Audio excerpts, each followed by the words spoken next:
we can look at just areas for our exterior envelope of the house, and what we can identify as the key elements to that are flashing, siding, doors, windows, vapor barriers, moisture barriers, foundation sealants. And then we look at our roofs themselves and how they are intended to shed water. Now, we have different styles. When you look at when roofs initially started, we had a standard gable roof. And then, of course, we elaborated a little bit further and went to gambrel roofs and shed roofs. But then we started getting fancy and adding hip roofs and intersecting roofs. And today, we put all of these combinations together and we wonder why we have more areas of water intrusion, because every time a roof starts, stops, changes directions, or there's a penetration, it's more vulnerable to leaking. And we have to take a look at these, and then of course we take a look at the butterfly roof. Whose great idea was that? Because that one creates a real vulnerable spot right in the middle of your structure. And in fact, when you have ice damming, it can cause it to back up several feet on your roof before it penetrates in. So look at this phenomenon of ice damming, and here in this photo we're showing icicles and snow that's backed up on the lower roof. What do you notice about this photo that's extremely important and the cause of some of these dynamics that are occurring? Well, you look at the top roof and you notice there's no snow. Okay, so if the top roof doesn't have snow but the lower one does, or sometimes you'll get a lower section of a roof having snow and the top section doesn't. Because it's more about heat loss to the upper section of your roof than it is about the snow itself.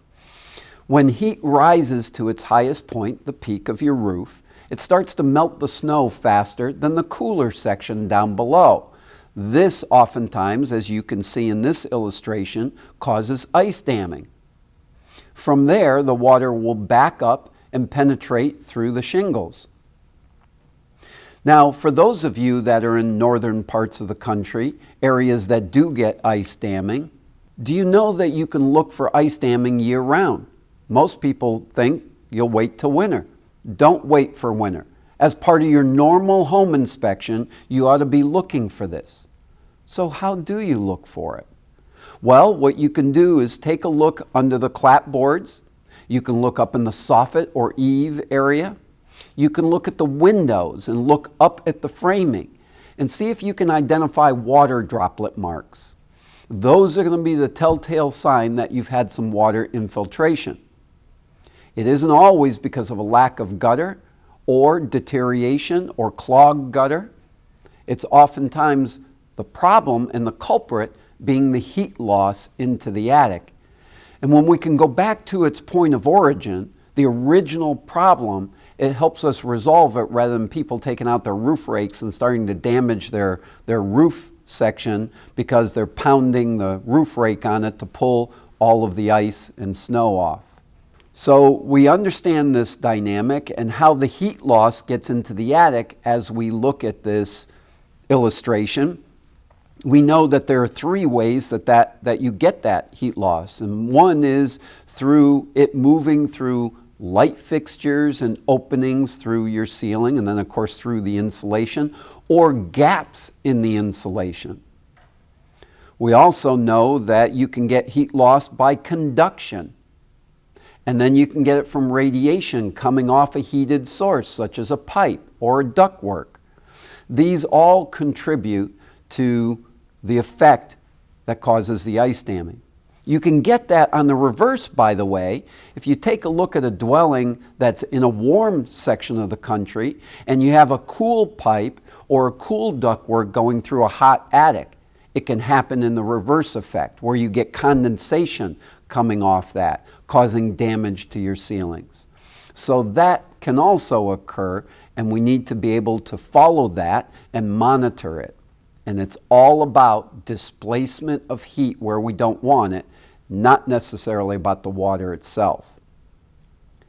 Take a look at this gutter illustration.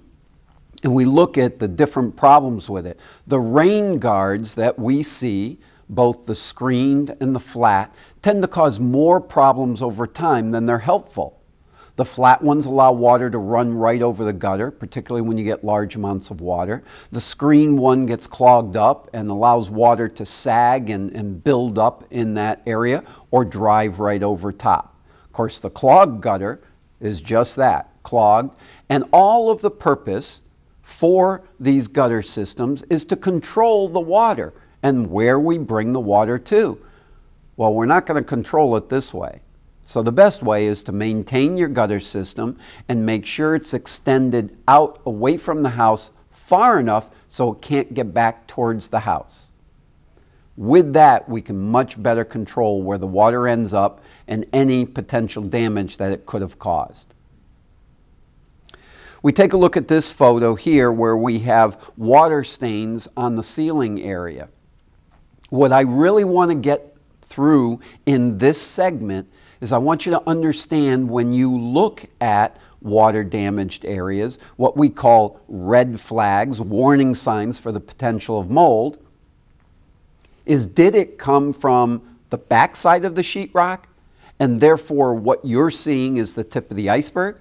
Or did the moisture come from inside the room and build up against the surface areas? So when you look at this and you see the brown rings and the peeling paint and the staining on the surface areas, it's indicative that water came through the surface area. So therefore we can trace the point of entry to the other side of that surface. It also teaches us that we need to get behind that surface if we can, in this case the attic, and get to that area to see if there's more damage or mold. Now, of course, some of these are typical things that we do during the home inspection. We're also going to do this during a mold inspection. From there, you may need to do testing in a wall or ceiling cavity if you're concerned there may be mold behind there. This is one of the ways that we learn how to do our mold testing. We learn where and how many samples we're going to need to take. One of those could be a cavity sample.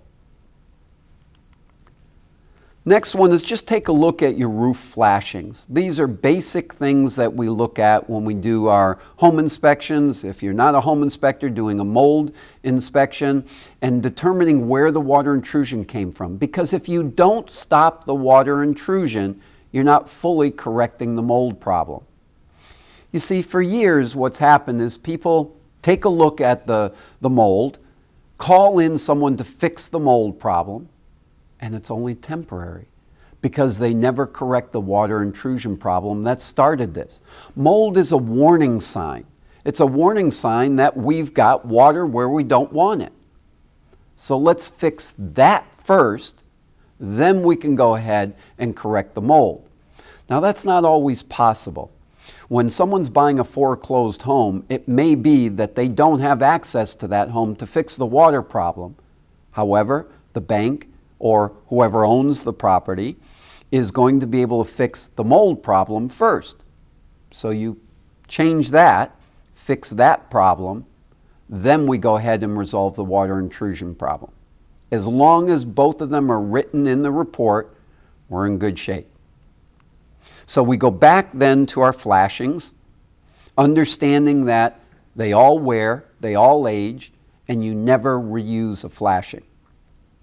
We will look for that reused flashing as we go through our process because those are vulnerable areas for water penetration.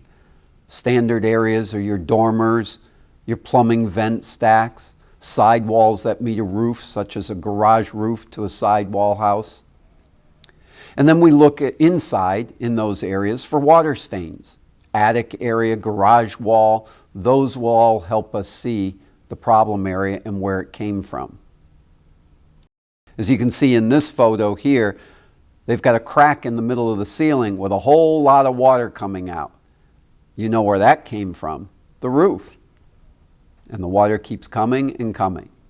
So what will happen after the water sits there for more than 24 hours, say? We know what will happen. Then we take a look at our siding, doors, and window areas. In these photos here, you'll see The bottom photo on the right shows us what it looks like when the wall's been removed.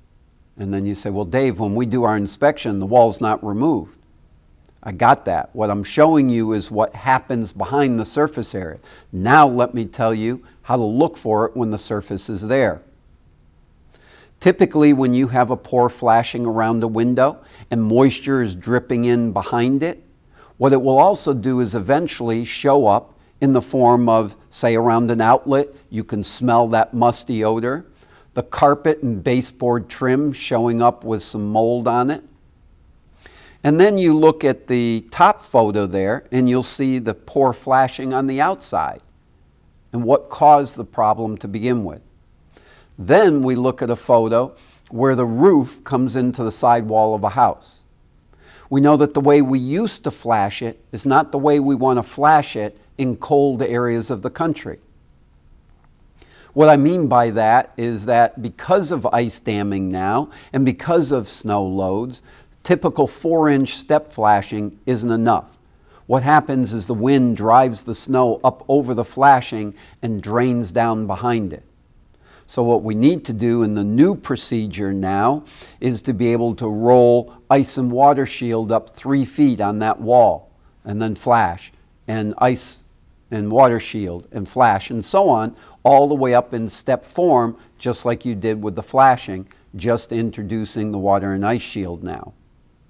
That's going to be more comprehensive and helpful in these conditions. These are things that you won't necessarily be able to see, but you will see the effects of it not working. And I do want you to be able to understand that there are resolutions for it. Then you take a look at this photo, and in this photo here, you'll see that we've pulled a carpet back.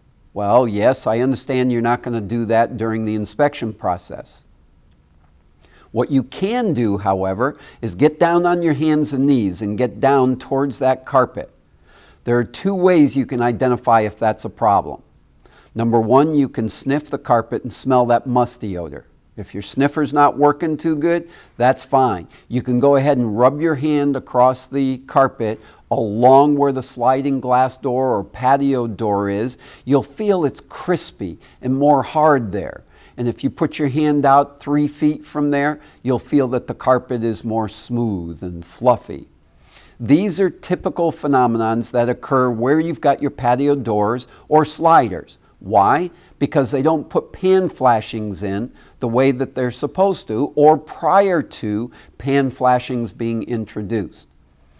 So these flashings that should be installed under these doors will help prevent this kind of problem from occurring, unless people start putting nails through them. Then that takes away that resolution. And that oftentimes happens when you start putting decks up against homes and you nail that ledger board in, and next thing you know, someone put a nail in and hit a knot, so they pull the nail back out and you've got a hole going through your flashing and you've got it open and vulnerable to water penetration. That's how these things occur. But typically in this photo, you'll see, before you pull the carpet back, water staining down against the base trim and against the door framing. So those are areas that you want to pay close attention to. And you can see the effects where they've installed the deck right up against the house and right next to that sliding or patio door. So on these slides, you'll see a basement dewatering system. The picture on the right identifies your base trim area. Behind that has your water piping, which is perforated. The concept here is that water will drop down the foundation, fall into the pipe, and then drain down the pipe to a sump pump. So let's take a look at how this works. You have your water penetration that ends up coming through, say, a crack or an opening in the foundation. From there, it drains down the foundation. Now they cut this hole in the concrete and put a pipe in. The water then goes into the pipe, drains into your sump pump. So what we do is we then install a sump pump with a pipe that pumps it up and out to the exterior. See the problem? They never corrected the issue on the outside. So the water is going to go right back down and it's going to continue to recycle.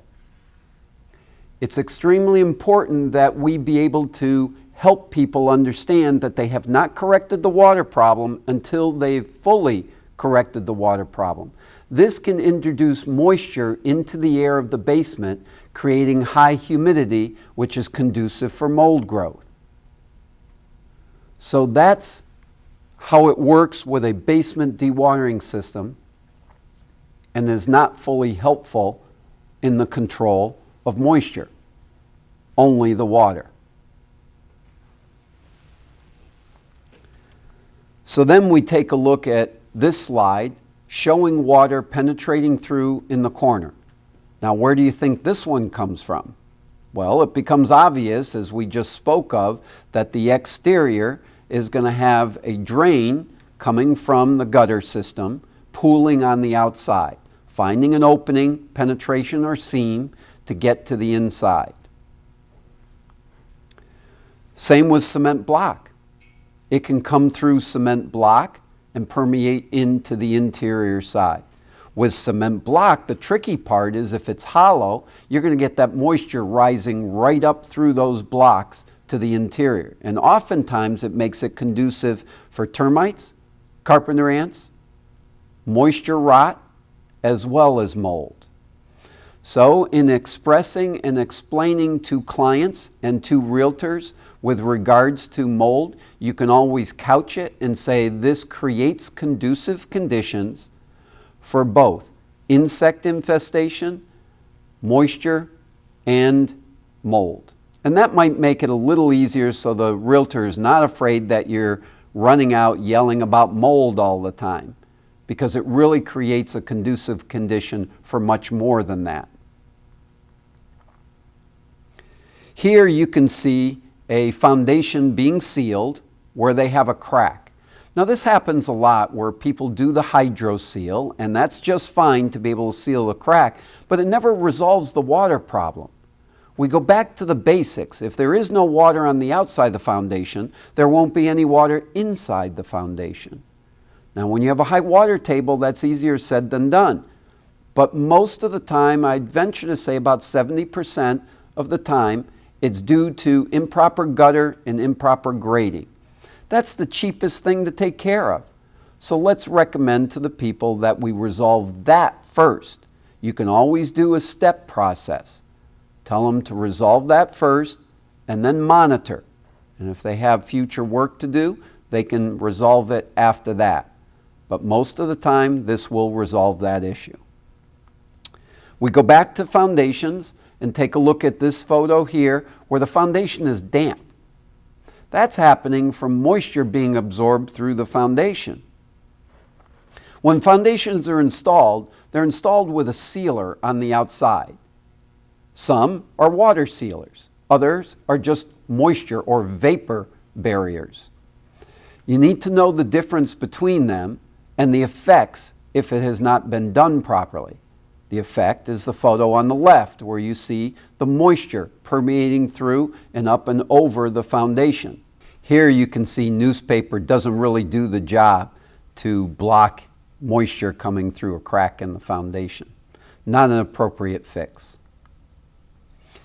So when we're looking at water intrusion and we look at the source of water intrusion, we have to identify that it comes from more than one source. You can get water intrusion coming from condensation, or you can get water intrusion coming from humidity. We know that moisture is the key to controlling mold. What most people don't do is carry it out to the extent of understanding where that moisture has come from. So the three key ways, again, are condensation, water intrusion, and humidity. Condensation is the formation of liquid droplets of water from water vapor. It's a process that creates clouds. We also know that we can create that with boiling water. We know that the condition exists in attics, basements. You ever open a garage and see that the garage floor has moisture all across it? That's happening because you've reached dew point in the garage from a temperature difference between the slab and under the slab and the air, and a moisture level that's in that air. That same phenomenon occurs in other areas too, such as crawl spaces and basements. So it's important for us to be able to take this and be able to utilize it to know, do we need to install a vapor barrier? Do we need to dehumidify? Because that's going to help correct the mold problem. To just remediate the mold and leave the condensation still occurring means they're going to be back and remediate 6 months or a year from now. And that's not where we are most helpful. So now let's take a look at humidity. I know in our area of the country, the humidity in Connecticut is 66% on average for a year. Our rainfall is 52 inches. You can look up your area as well on Google. Fungal growth typically can grow between 30 and 50%. There are variables with that, but that's a pretty standard. So if you think about it and you get this onslaught of moisture, or you get this chronic situation where you've had long-term periods with 80% or 70% moisture, you'll get the mold starting to culture in those areas. The best control, and people will ask me, well, if I just install a dehumidifier or a moisture barrier, won't the mold go away? It doesn't really work that way. Mold doesn't just disappear. What has to happen is a two-step process. One, you have to first resolve the moisture issue, and then next, you've got to be able to resolve the mold problem. The way to resolve the moisture issue will be depending on what it came from, and this is where you can help. Help identify if it needs to be a moisture barrier, if it needs better ventilation or conditioning of that environment. Let's take a typical crawl space. We used to say, let's ventilate that crawl space. In fact, it was code. We're now understanding that we want to condition that environment rather than ventilate. The best way to do that is create a proper vapor barrier. That doesn't mean take a plastic bag and throw it on the floor. What it means is we need to create a vapor barrier all along the floor, all the way up the walls and to the exterior, so that any moisture behind there can properly vent to the exterior. Then we need to take a look at the temperature difference between that crawl space and exterior, or the crawl space and living space. The other thing we can look at is to dehumidify that space. Part of the challenge we have is most people go out, they go to their local home center and buy a dehumidifier, and they don't size it to the cubic feet of that space. Okay, when you take a standard dehumidifier, you turn it on and say you set it at 50%. If it's too small, it's going to run all the time and never reach 50%. If it's too large, the coil's going to frost up, it's going to shut off. Coil's going to melt, the unit's going to turn back on again and have to absorb the water all over again. So we want to make sure that we have sized it properly for that space. But if you take care of the moisture barrier first and make sure that your temperature differential isn't too high, you might be able to resolve it without dehumidification. Take a look at this job here. This was one that I did in August back in 2005. You'll see a metal grate here with moisture stains and mold along the side. This was a job where I got called in. It was 95 degrees that day. I got to the house, knocked on the door, and noticed when he opened the door this blast of cold air. The gentleman had set up a commercial refrigeration unit for the house. I had to go to my car to get a fleece so I could be comfortable in the house. He, by the way, had a fleece and a sweatshirt over top of it. So I asked him, why was the house so cold? And he said, well, my wife is from northern Alaska. She can't handle temperatures over 50 degrees. The house was never meant for those kind of cold temperatures. So when you get that temperature difference, where you've got warmer air meeting colder air, you get the condensation. So unfortunately here, all the ductwork and the sheetrock wherever it attached to and some of the framing as it started to sweat caused mold to grow. So it became a systemic issue that had to be resolved by changing the temperatures. Then we have the next one where you see a bottle of water. And this is standard. You go out and reach for a cold bottle of water, and what happens? It gets wet on the outside. And that's because it took moisture from the air, reached dew point, and created the water droplets. If you took a warm bottle of water and put that out on the table next to it, you'd find that that would not sweat like that. So let's put this into use as we know it and think about our bathrooms. If we think about our bathroom, there are a couple of ways to resolve the moisture issue in a bathroom that come from the inside of the bathroom. You take a shower and someone gets into the shower. First of all, people like a little cooler environment with a nice hot shower, kind of warms things up. So they sit in the shower for a few minutes and get comfortable. Meanwhile, all that steam is building up in the bathroom, gets on the bathroom surfaces. So you know when you get out of the shower and you turn around, you look at the mirror and it's all fogged up? Not a good idea.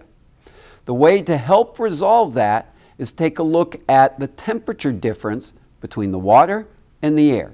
If you were to raise your air temperature a little bit just before you take the shower and get it closer to the water temperature and bring your water temperature down, you won't need the water temperature so high because the air is comfortable. That will help produce less steam and condensation in the bathroom. That will protect mold growth. The other is when people install vent fans. Now, installing a vent fan can be tricky. You want to size it to the cubic feet of the bathroom. We now know 40 CFM is not typically enough. 80 to 110 is quite common. But that by itself, when the bathroom is cold and the water is extremely hot, won't probably be enough to resolve the issue. So take a look at your temperature difference and take a look at your vent fan, and that should assist in that dynamic. We look at water intrusion coming from exterior or interior, and let's look at the difference between this. When we look at these photos here, we'll see on the left a slop sink, and you look at the base of it, and the sheetrock's got mold on it from a leak that came from the drain pipe behind the wall. This mold is up, how high do you think? Well, about 12 inches or so on the wall. But since the water came from the other side of the wall, we walked around the wall and took a look at the picture on the right, which is your drain pipe that's been leaking. You look at the back of that sheetrock, and that mold goes up at least 4 feet, closer to 5 feet. That's where the source of the moisture and humidity was. And that's where it's going to have its biggest effect. So again, I want you to recognize that sometimes what you're looking at on the surface is only the tip of the iceberg. It's extremely important for us to follow the water back to its point of origin so we can identify what the problem is and the extent of that problem. When you're doing a mold evaluation, you really want to be able to evaluate to what extent should this be remediated. And to do that, the easiest way is to identify where the water came from and if it's behind the surface. Sometimes you can't get behind a wall. You can't get above a ceiling, and that's okay. When you can, trace it back as far as you can go. Then we take a look at moisture intrusion in the attic area. We can see when a roof leaks, it gets saturated up against the roof sheathing, quite common. You want to make sure that you identify if there seems to be a current leak now, the extent of that. And from there, we'll talk about sampling in an attic area when we get to our protocol section. Here's a photo I want you to work with me on. On the left, you've got your house. On the right, you've got a picture of the basement of the house. When you look at the photo on the left, I want you to notice as I take that photo, I'm standing uphill from the house. The photo on the right shows the moisture stains coming down the foundation on the inside. The challenge the homeowners were having is the photo on the left shows you a kitchen wall with a slider to the left and the kitchen window towards the right. They were getting moisture locked up into that wall, and they had a mold, musty odor in the kitchen cabinets that they couldn't get rid of. They wanted to know where the water came from and how to correct this mold problem. So what they first tried is they took that stone wall and they put some holes in it. Problem with that is you got the water running down the hillside coming through the holes back out onto the patio.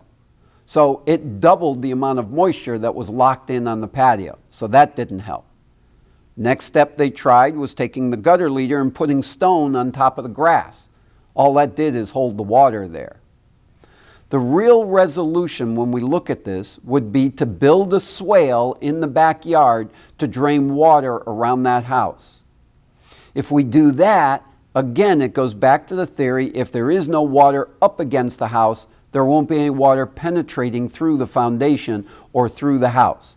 Therefore, you won't get vapors going up into that house wall to the extent that it is where it was creating the mold problem behind the cabinets. The next one we take a look at is humidity. Humidity is oftentimes created by excess of moisture in the air. Now, it can be relative humidity that just comes from your weather conditions on the outside, or we create our own humid conditions within a home. And with that, again, when you get your temperature difference, you can see on the photo on the right, you get mold growth against the window because of that humidity creating the moisture up against the surface areas. Here's a moisture issue where you can see the interior of a building with your vaulted ceilings. Now, this was a job I went out to look at where a child was getting sick. Doctor has identified it's from a mold situation. And so they had taken all the toys and all the belongings from the children's playroom out of this room. When they did that, they took a look at what might be causing the problem, but couldn't figure it out. They had roofing contractors in, they had handymen come in, they even had a home inspector come in, couldn't figure out the problem. So I got involved, and the first thing I did was take a look at this picture very closely. Yes, you can see that there's mold on the ceiling and there's mold on the gable end wall. And yes, you can see there's a little bit of rust on the light fixture on the left-hand side. None of this is related to improper insulation, a roof leak. Why isn't it related to a roof leak? You know that because there's no water stains on the surface area. What this is teaching us is that the moisture came from inside the room, not from the other side. Okay, so how did the moisture get created inside the room? It didn't come from what some people look at as a poor seal of the doorway or improper insulation around the light fixtures. If that were true and it was that dynamic, both light fixtures would be the same. And that's not true. It's only on one side and your gable end wall. Look at the gable end wall. Look at it closely. What are you noticing? Water stains coming down that wall. The water stains are teaching us that the moisture came from inside the room. No different when you're in the bathroom and you have shower and the cold water or the hot water ends up on a cold wall and it drains down. It leaves those water marks. Same thing will happen here. Okay, so since there's nothing in the room, I had to ask the homeowner, what was in this room that created moisture? And she said, well, my son's vaporizer because he was sick. So she exasperated the problem by installing a moisture source in the room, thus creating the mold and then the child getting even sicker.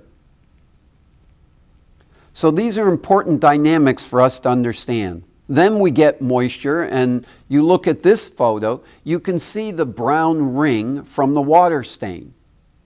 It also shows if you cut away some of the surface area, you can see the mold behind it. So again, when you get a water stain showing up, such as this one, chances are there is mold lurking behind the surface area. This is what's known as a red flag, a warning sign for the potential of mold in or on the backside of this surface area. Here we have a moisture issue. This was a 3-family house. This particular one was stacked, so there's one family on the bottom, middle family, and top floor. Each apartment was the same construction, a house built in the 1920s. And a new buyer came along about 6 months earlier and wanted to be a really good landlord. So they put new windows and new siding throughout.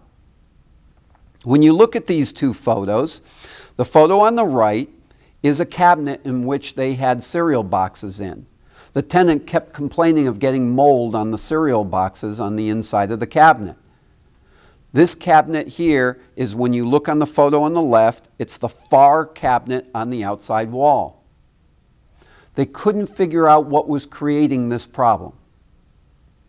So I started taking a look at it and figured, okay, well, there's got to be condensation. Why? What makes me say that? Look inside the cabinet. Look at the drip marks, very similar to the last job we did. Those drip marks indicate that you've got moisture in there. Well, where would that be coming from? An outside wall. Okay, why now and not before? Because when they put the new windows in, they put inserts in this case, and they never insulated this cavity where the old counterweights used to be. So it left a cold spot for cold air to reside, meeting the warm air inside the unit, creating condensation.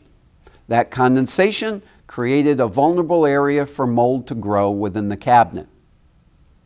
So it's important for us to understand this dynamic and how it plays a part and how to identify these sources to help people through this mold situation. We also see that this is a common phenomenon where people put new windows in and don't properly insulate around the exteriors. And you get condensation and then get mold growing even on the glass and the vinyl of a vinyl window. Of course, roof leaks is another common phenomenon, and you get the water leaking through, and then you can see on the bottom right the stains on the ceiling. Well, you can bet, since that is a horizontal surface, that there's going to be mold on the other side of that sheetrock. Then we go to a newly constructed house. This house is less than 8 months old, so we know it's still under builder's warranty. This house here, when you look at it, look at the bottom right photo, and when you look at the house wall itself, that's a kitchen wall. They're complaining of this musty odor in the cabin wall.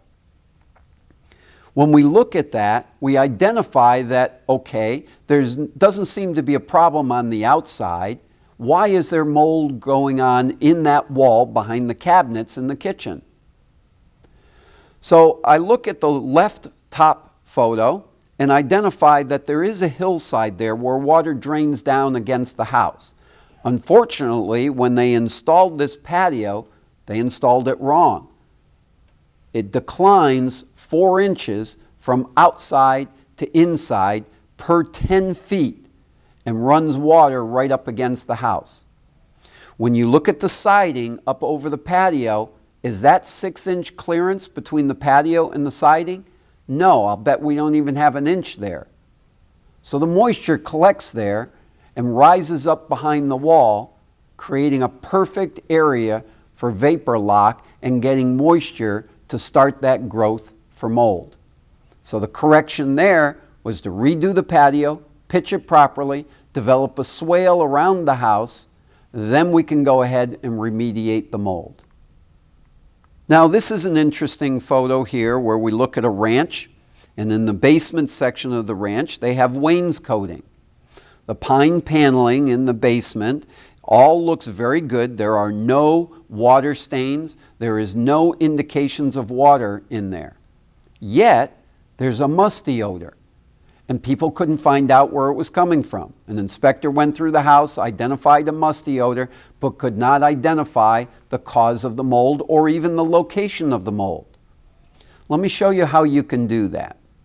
If you take a look at that photo on the right-hand side, you'll know that the photo on the right, or the wall on the right, has got a heat source on the other side. That heat source is your furnace or boiler, depending on the area. So that wall is going to be a warm wall.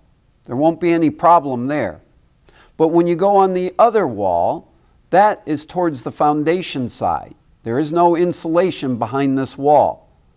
They have created a large heat source in this room, meeting the cold air behind the wall, creating condensation in that area where the wall is. That's what I suspect is there, but the only way to find the mold is to take your flashlight and shine it down along the surface area running parallel to the surface, and that mold shows up like hair-like follicles, what we call three-dimensional mold. So make sure you use that as a tool for yourself. You don't need any fancy equipment for it. You already have a flashlight. Run it parallel to the surface area, and sure enough, that mold will show right up. Here's a case here where you've got the garage roof meeting the sidewall, but they went ahead and finished the garage and installed a patio door. When they did that, they vaulted the ceiling, and you can see the styrofoam insulation, 2-inch styrofoam insulation that they put on the roof.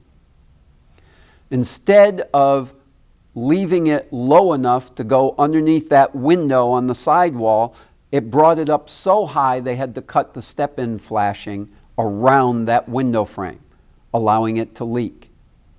So sometimes it's as simple as putting a proper flashing in. Next photo is one of brick commercial building. And the dynamic I want to show you here is to understand masonry and to understand brickwork itself.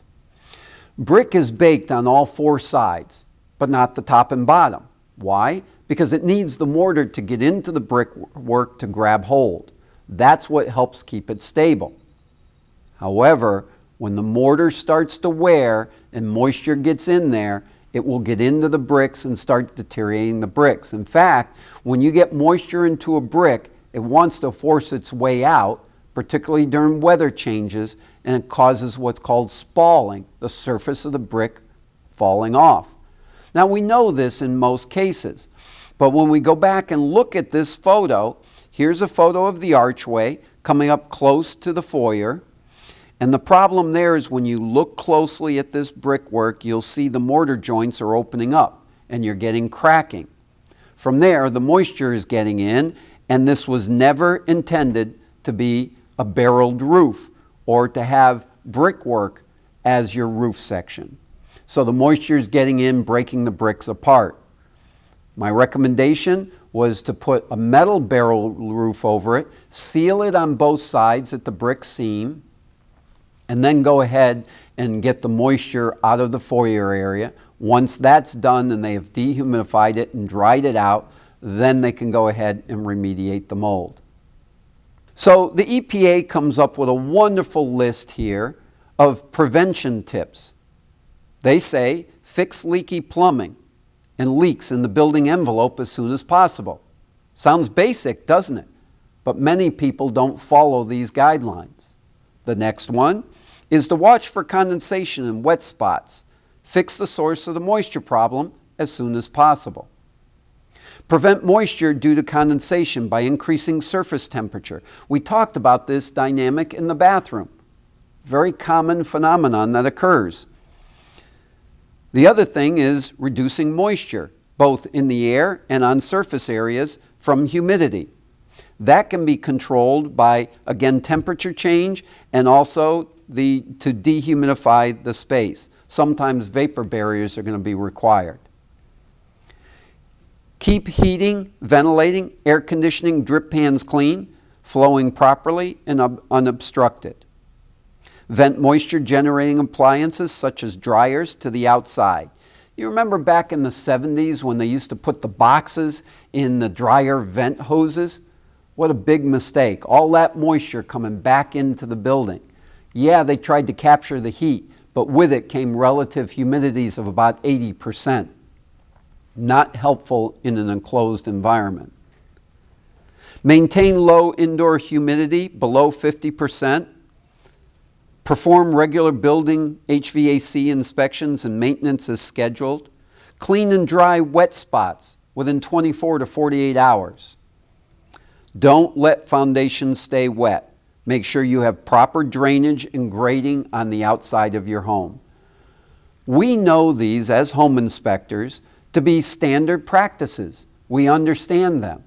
We have not yet related them to mold, and this is what we're doing in this segment.